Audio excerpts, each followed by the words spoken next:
Աստված մարդուն անձնիշխան կամքով է ստեղծել։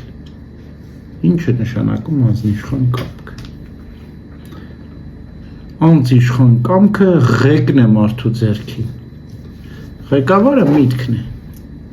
նավապետը միտքն է, կամքը ղեկն է։ Նախ եւ առաջ նավապետը խորհում է, մտածում է իր անելիքների մասին, իր ճանապարհի մասին, հետո ղեկը վերցնում է ձեռքին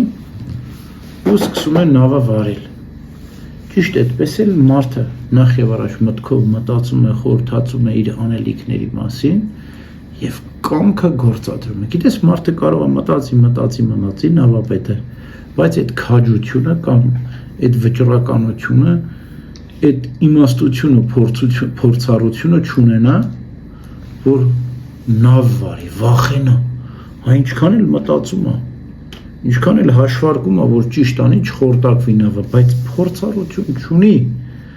բայց քաջություն չունի, որ ղեկը վերցնի ու նավը վարի։ Ճիշտ այդպես էլ մարդը կարող է մտածել բարին գործելու մասին, բայց վճռականություն չունենա։ Մտածի մեղքը հաղթարելու մասին, ծխելու, թարգելու մասին, բայց չթարգի ծխել, հետաքրքիր մի այսպիսի պատմություն կա։ Մեկ անընդհատ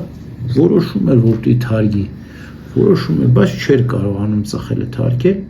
եւ մի օր էլ վերջնական որոշեց, որ այլևս չի որոշել։ Այսինքն իր կամքը հանձնեց եւ այլևս էլ չէր պայքարում մեղքի դեմ։ Հիմա այս կամքի հետևում է թաքնված բոլոր բարիքները, բոլոր գանձերը, մարդու կամքի հետևում է։ Տեսեք, դրախտում Աստված Ադամին ասաց. արգելված պտղից չուտես, բարու եւ չարի գիտության ծառից չուտես։ Եվ չարը անընդհատ փորձեց, ի վերջում միայն հաղթեց։ Ինչպես հաղթեց։ Կամքի մեջ հաղթեց Եվային, ինչպես հաղթեց, տեսավ, որ հաճելի է, ցանկալի է, կամեցավ եւ կերավ։ Եթե մենք այս քայլը չկատարենք, չկամենանք, չցանկանանք, ուրեմն մեղքը մեզ չի հաղթել։ Ինչպես Տերն Ավետարն ասում է, նայեցիր, ցանկացար, շնացար։ Կարող նայես, բայց չցանկանաս, զսպես քեզ ու չշնանաս։ Հաղթահարես, կառավարես քեզ։ Արիստոտելն ասում է, նա չէ իմաստուն մարդ, ով շատ բան գիտի, այլ նա է իմաստուն մարդ, ով կարողանում է իր կրքերը, իր ցանկությունը ղեկավարել։ Ուրեմն կամքը Աստված մեզ տվել է իբրև ղեկ միտքը կառավարն է, իսկ ղեկը կամքն է։ Եվ զորավոր զենք է այդ կամքը, որով մենք պետք է առաջնորդվենք, որով մենք պետք է ուժ գտնենք մեր մեջ։ Բայց ցավոք սրտի, այս կամքի հետ շատ հետաքրքիր երևույթներ են կատարվում։ Չարը անընդհատ խաղում է մեր կամքի հետ, ուզում է խլալ մեզանից մեր կամքը, ինքն էլ է աշխատում այդ կամքի վրա։ Դից նույն այդ Եվայի պատմության ինչը աշխատեց, որ ցանկանա Եվան եւ ցանկացավ։ Այդպես էլ այսօր մեր հետ է աշխատում, անընդհատ աշխատում է, որ մենք մեղքը կամենանք, երբ որ դու կամքը տալիս ես չարին, դու արդեն պարտվել ես։ Այդ պատճառով մեր Տերը Ավետարանում ինչ է ասում։ Մինչև ձեր կամքը չուրանաք, չեք գտի այն, այսինքն մինչև ձեր կամքը չարից հետ չխլեք, Աստծուն չեք հանձնի այդ կամքը։ Ուրեմն մենք նախ եւ առաջ պետք է հետ խլենք մեր կամքը, ցավոք սրտի մեր կյանքը շատ է չարի կողմ անցած, պետք է հետ բերենք մեր կամքը, անընդհատ պետք է հետ բերենք, որտեվ եթե մենք մեղքը չցանկանանք, չարը մեծ վրա իշխանություն չունի, Ավետարանում Քրիստոսի չի ասում, ով մեղք է գործում, մեղքի ծառա է, իսկ ով բարին է գործում, Աստծո որդի է, եւ Աստծո որդիների վրա չարի իշխանություն չունի։ Գիտեք, սա այնքան գործնական է, ամեն վարքյան մեր մեջ կամքի պատերազմ է գնում, ամեն վարքյան, ամեն ակնթարթ, չարը ուզում է մեզանից խլի մեր կամքը, չարը անել տա, մենք էլ անընդհատ պետք է հետ խլենք մեր կամքը։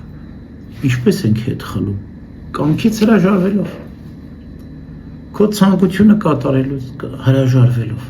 խոնարհվելով։ Անընդհատ դու պետք է այնպես անես, որ քո ցանկությունը չլինի, որովհետև քո ցանկության հետևը չառն է։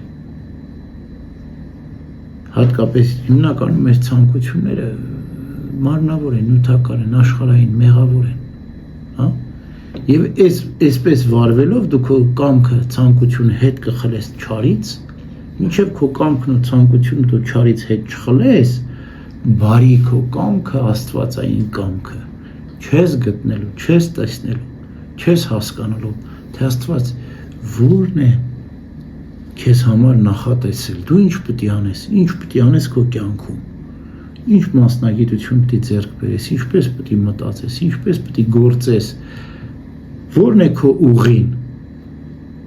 ամեն քայլափողին դու պետք է կամքդ խլես չարից, խոնարհվես Աստծո առջև եւ Աստված բարի կամքը քեզ կհայտնի։ Այդ պատճառով Պողոս Առաքյալն ինչ ասում, ամեն ինչ փորձեցեք, բարին ամուր պահեցեք։ Այսինքն ամեն տեղ հետ խլեք ձեր կամքը չարից, բարի կամքը կտեսնեք։ Աստծո կամքը միշտ բարին է։ Եթե մենք բարին ենք ցանկանում, ուրեմն Աստծո կամքն է մեր կյանքում կատարվում։ Տեսեք, Աստված